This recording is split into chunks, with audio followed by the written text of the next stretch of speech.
नागपुर में राज्य मंत्री पंकज भोयर ने शिक्षक जनगणना, एसआईआर कार्य, छात्रों की नासा विजिट, एनसीआरबी आंकड़ों और शालार्थ वेतन मामले पर अपनी प्रतिक्रिया दी है।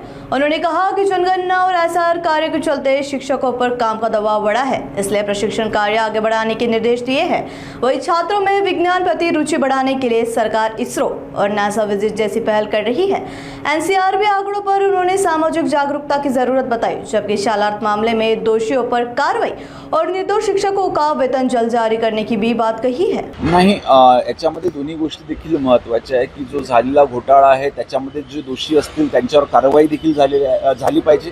त्याच पद्धतीने जे निर्दोष आहेत त्यांचा पगार देखील त्या ठिकाणी झालेला पाहिजे आणि राज्य सरकार देखील याच्या बाबतीमध्ये सकारात्मक आहे। जे लोक ज्यांचा कुठलाही दोष नाही किंवा गुन्हा नाही त्यांचे पगार निश्चितपणे लवकरात लवकर करावे। पण भाऊ, जर सुप्रीम कोर्टामध्ये प्रकरण गेलं, नागपूरचे जे अधिकारी आहेत तुमचे ते अडून बसले की आम्ही सुप्रीम कोर्टात चॅलेंज करू, हायकोर्टाने सांगितलं ऑलरेडी पगार करा, पूर्ण महाराष्ट्रात पगार आहे, तिथे घोटाळा झाला, फक्त नागपुरातच पगार नाही आहे, सुप्रीम कोर्टात जाण्याचा आग्रह करा। ह्या संपूर्ण प्रकरणाची सखोल चौकशी करण्याकरिता त्या ठिकाणी एसआयटीचं गठन करण्यात आलेलं आहे। एसआयटीच्या अहवालानुसार जे दोषी आहेत त्यांच्यावर त्या ठिकाणी कार्यवाही करण्यात येत आहे। परंतु मी पुन्हा एकदा आपल्याला सांगतो की ज्या शिक्षकांचा याच्यामध्ये, शिक्षक असो किंवा कर्मचारी असो, ज्यांचा कुठल्याही याच्यामध्ये सहभाग नाही किंवा दोष नाही त्यांचे पगार नियमितपणे त्या ठिकाणी देण्यात येईल। बाबा, 10वीचा निकाल आहे, मनाविरुद्ध निकाल आला तर अनेक विद्यार्थी नैराश्यात जातात, काय आव्हान असणार? दिवसेंदिवस स्पर्धा वाढत असल्यामुळे अशा पद्धतीचं नैराश्य अनेक विद्यार्थ्यांमध्ये येते। माझं पालकांना जाहीर आवाहन राहील की कुठल्याही पद्धतीच्या अतिमहत्वाकांक्षा किंवा अतिशय जास्त असं अपेक्षा आपल्या पाल्यांकडनं त्या ठिकाणी त्यांनी बाळगू नये।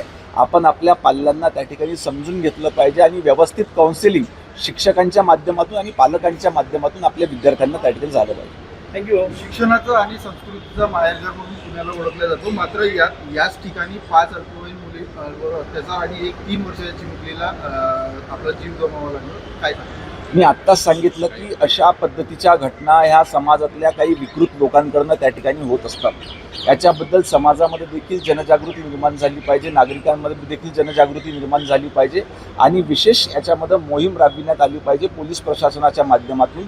जे पोलीस प्रशासनाच्या माध्यमातून आता सध्या चालू आहे, ही मोहीम व्यापक झाल्यानंतर निश्चितपणे अशा पद्धतीच्या घटना नियंत्रणात येतील। थँक्यू।